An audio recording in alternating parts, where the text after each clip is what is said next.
Yung apat na track guide. Meron tayong apat na lock. Then meron tayong 2 meters ng ating roller guide, 2 meters ng ating track guide. Magagamit to sa dalawang sets ng pintuan. So ito, sa isang pinto, ito yung lock niya. Then ito yung gagamitin natin para sa roller guide at sa track guide. Itong ating track guide saka yung ating roller guide. Turo ko naman sa inyo kung paano siya ikinakabit. Itong track guide natin, madali lang siyang i-install. Nag-mark na ako kung saan part ako maglalagay ng grooves. And then i-explain ko sa inyo kung paano ko siya sukat later.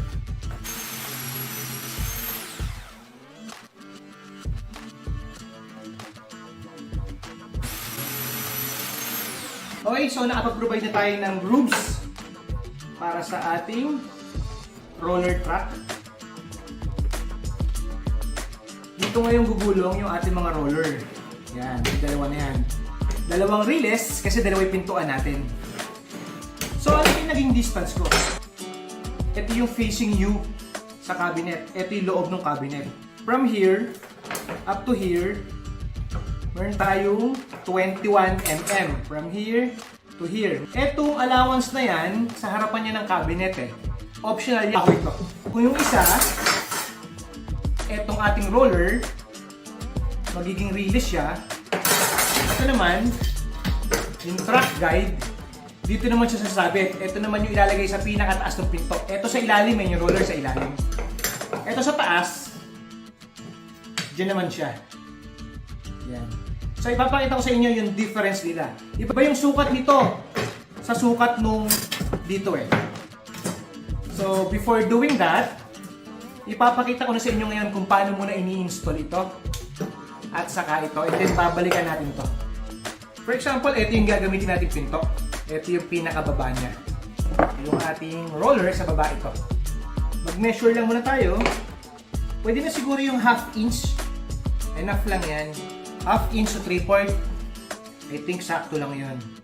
Yan yung pinakababa niya, ile-level mo lang siya sa bottom din ng board natin. Merong isang klaseng ganito, pero syempre mas mahal yun. Meron siya pang bar dito, so para naki-angle yung bottom part niya. So may salo siya dito. So since ito naman, hindi naman sobrang bigat nung pintuan ng cabinet na gagamitin ko, so kahit wala na siyang salo. Pero I think kung mas mabigat sa 10 kilos yung pintuan, for example yung pintuan mo ay may salamin pa or hardwood, syempre mas solid dapat yung gagamitin mo. So ito, I think mga nasa around 5 to 8 kilos lang naman yung pintuan ko, kayang-kaya na niya. So sukatan muna natin ha. Then, ito kasi nakapasok dapat to dito sa loob. So magbubutas tayo dito. Kunin muna natin yung gitna niya. Yan, so yun yung gitna niya. Then ano naman yung distance nito? Pwede mo natin tansyahin na lang. Yan. To be specific, 10 mm mula sa bottom. 10 mm siya. Yan, 10 mm. Pinakagitna ng diameter ng ating roller. So, dito tayo ngayon magbubutas. So, yan yung pinakagitna niya. Ang gagamitin natin pang butas dito, gagamit tayo ng 35 mm na Forstner bit. Ito yung ginagamit pang concealed hinges. Pasok naman siya Ang diameter kasi nito is 30 mm. So, may allowance na tayo na 5 mm sa kanya. Siyempre, sa pagbutas, nagamit tayo ng aking powerhouse drill. Yan. So, okay na. Sakto na yung lalim niya. Hindi siya tumatama dun sa loob, hindi rin siya tumatama sa mga gilid.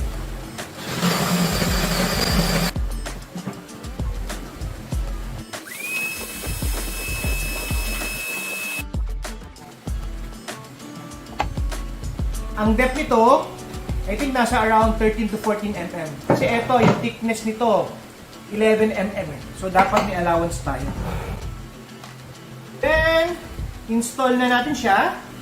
we will use my Powerhouse cordless 12 volts driver and drill.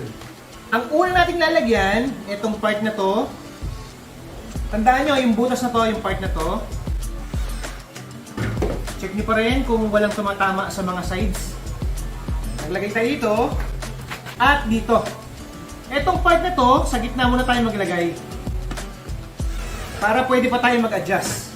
And then, yung ibang butas na yan, saka natin i-screw yan kapag naitono na natin siya ng lapat doon sa mismong cabinet natin.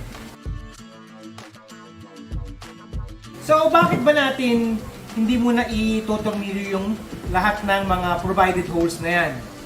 Yan. So, for example, nakakabit ito sa ating cabinet. So, ito yung dapat nasa loob eh. So, ihaharap ko lang sa inyo. For example, medyo masyadong mababa dito. Or may gap sa gawing taas nung carcass mo or frame nung cabinet mo. Pwede ka ngayon mag-adjust dito. Pwede mo ngayon itong iangat para lumayo siya dito. Ito naman, pwede mong ibaba. So, either of these two rollers, pwede mong i-adjust. Then, pagka okay ka na, saan mo na ngayon siya i-fix ng mga screws. So, kung dalawa yung ganito mo, kabilaan siya. So, hindi sila magtatamaan. Okay? Turo ko naman sa inyo kung paano ikapit naman to. Ito naman ngayon yung sa pang-track guide sa taas. So, same principle, butas na rin tayo dito. Gamit pa rin tayo ng 35mm, Forstner bit, and then yung aking cordless drill driver na Powerhouse 20 volts. Kung dito, nagbutas tayo coming from the edge ng 10mm, dito naman, magbubutas tayo 17mm. 10mm, 17mm. Kung dito, ang depth natin is 14mm, ito kasi mas makapal sa dito eh. So, ang naging depth ko dito, 16mm to. 16mm yung depth natin. So, igigitna mo lang siya. And then ito, yung bottom part niya, ile-level mo lang siya. Then, i-fix na natin.